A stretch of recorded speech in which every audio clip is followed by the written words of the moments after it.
Le monde appartient à ceux qui se lèvent tôt. Are you looking for the subtitles? There is no subtitle. I will translate it for you. The word belongs to those who wake up early. Like the ships behind me, the one that you see there, they also start their day very early because they are used to send goods like oil, food, etc. to the islands. You see, when you are made of countless islands, you better manage them seriously. That's the case of Croatia. So they have so many islands around, especially around the city of Split, where they have to send all type of goods that you can imagine before people wake up in these islands. Today, I will walk you through the automation system that makes those ships. As you remember the last time we saw the electric drawing of the ships, mainly the propulsion system. You remember it? I think you took note of it, right? So you took your pen, your paper, and you note it. You did, right? Have you? Well, if you haven't, I got you covered.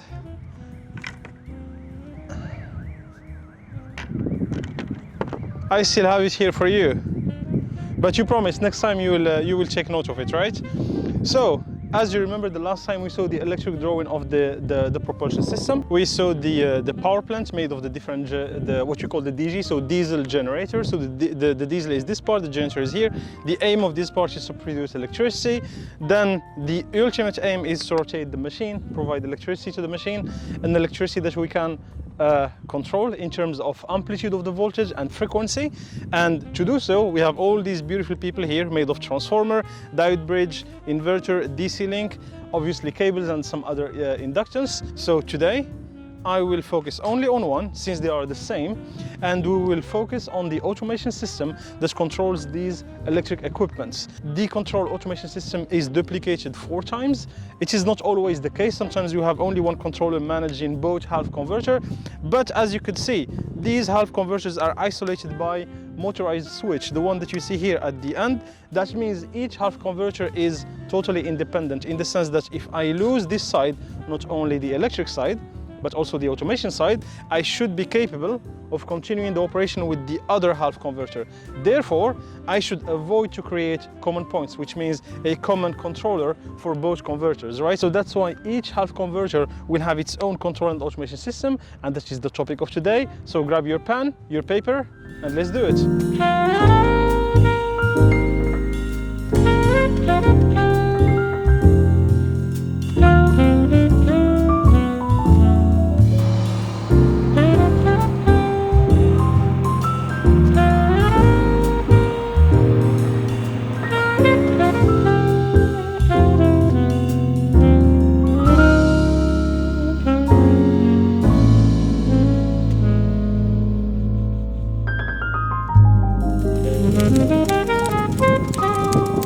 The speed lever looks like something like this.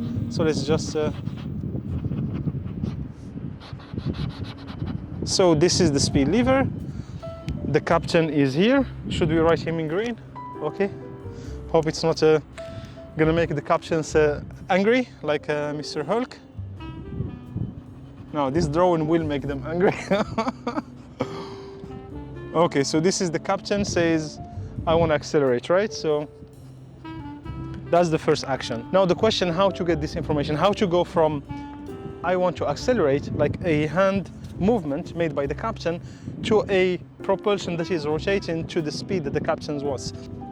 Let's agree on a code color, so blue for PLCs. Let's draw it here.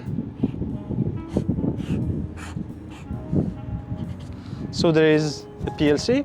As you can already imagine, for redundancy reasons, we will put 2. These 2 controllers will manage everything related to what we call first of all, the commands from the captain. Not only there is like one speed lever, there are many on board the ship.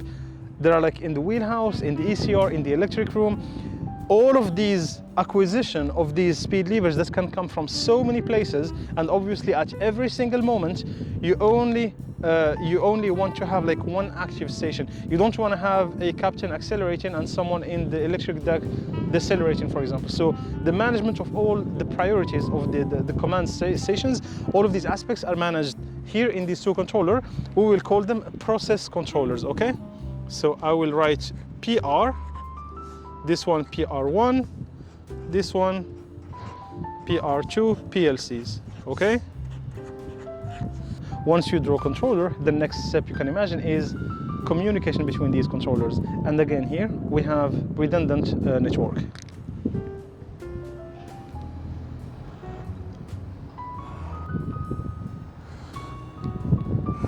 Now, how these two networks are made, they're made in a loop. And here is how it looks. I'll draw the first one.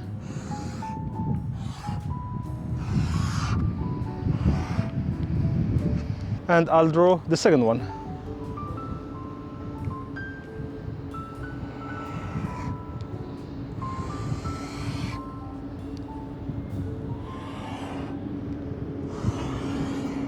Now here are our two communication networks. Usually it's like arm A, arm B, or network A, network B, just to differentiate them.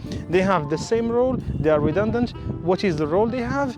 Is to gather, is to collect all the information about the ship. Every single thing, the speed levers, the displays, the speed of the motor, everything will ultimately come here. So what you do is the following. You will start adding switches. So anyone who wants to access this network gotta access it via a switch to which you can control everything, the security, how many active ports, you can disable it, activate it. So here we talk about the cyber security on board the ship, and the switches we will add on the network are one of the main parts. Since we want to connect our PLCs to the network, we gotta add switch for them. So this one, you see red, so here I'll add, this is a switch.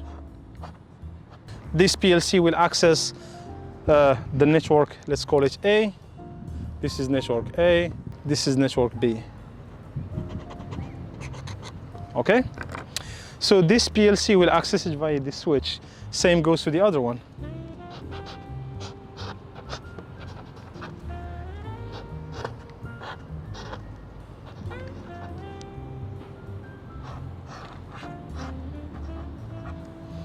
Hello, Pigeon. How are you doing? Yeah, I have my first students. It's Croatian Pigeon. All right, he already left, or she left, I don't know. Can't make difference between female and male pigeons. So now, as you can imagine, to get the information from the captain speed lever, I will add a switch. The same thing we did for the controllers will apply also for this speed lever coming from the captain, right? So I will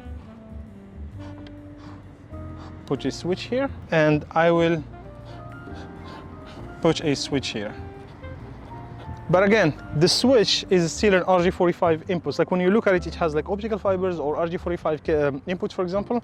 So to get the information from the speed lever, I will add something called I/O racks, so inputs/output racks. It has a main head station that can communicate with an RJ45 cable or optical fiber, for example.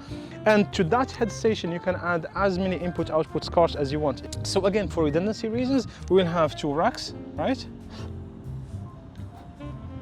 So this is the first one, and this is the second one.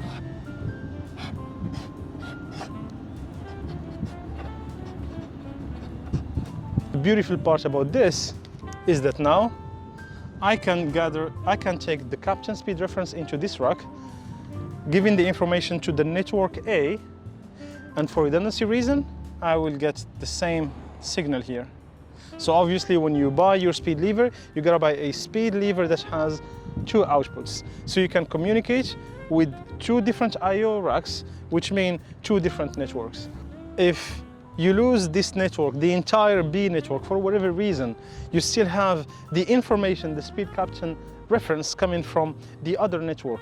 Since the two process PLCs, which are the main, I would say, brains on board the ship, can access both networks, so they could see network A and network B. You lost B, they still have network A as a main network information. So once you understand how we get the information from, in this case, the speed lever, you can apply the same principle to other things. We jumped straight ahead to, okay, the captain wants to give speed reference. But before the captain can give a speed reference, he gotta start the propulsion. So he has like the command display. Let's say it's this one. The stop button. You'll have the start button.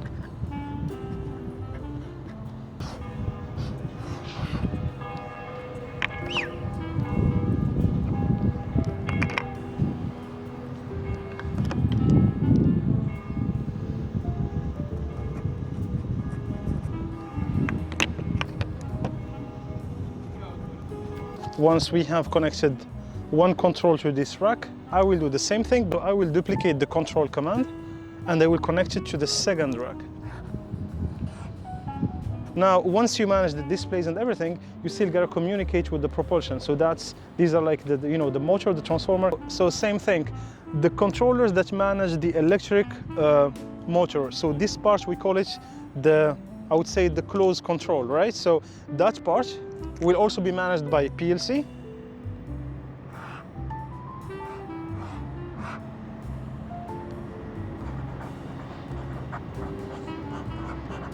Same thing, you want to connect them to the network.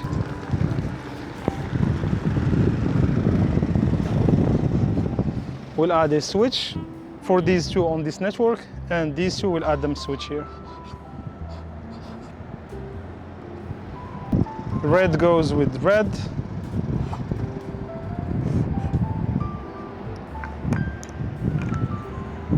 And green with green.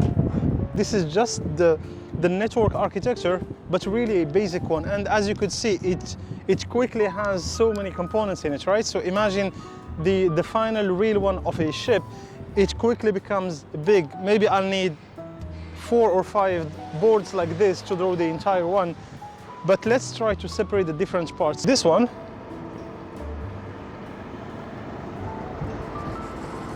this is the captain stuff. So he's here, the little green guy. This one that you see here is what we call the process side. As its names indicate, it manages the process, right? And the best part, which is this one, the control one,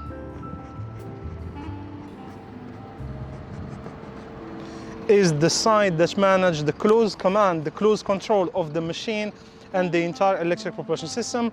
So this side is what manages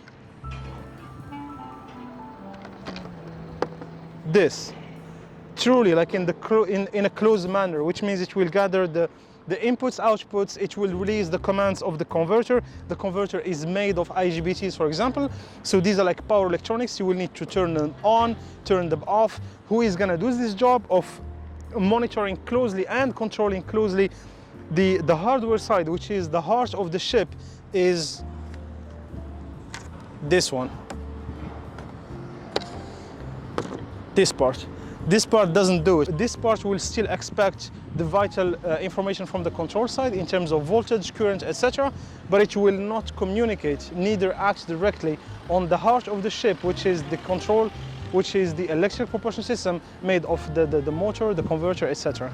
So today we have seen the fundamental network architecture of a ship. I gave you an example starting from the captain giving a speed reference. Who is going to manage the speed reference? That will go to the process side, which is the process controllers. How these process controllers are connected together, that's the job of the networks that are redundant.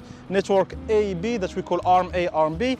And these are like the main artery in which all the information will flow. So the information from the captain will come somewhere here. Same for the control side that gives the information from the machine side. So the closed command of the electric side, it will also come from the control to the main network. So this is the basic fundamental network architecture of a ship.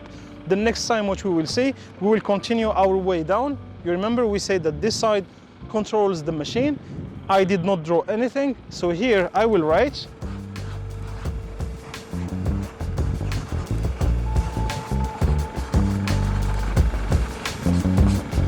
See you next time.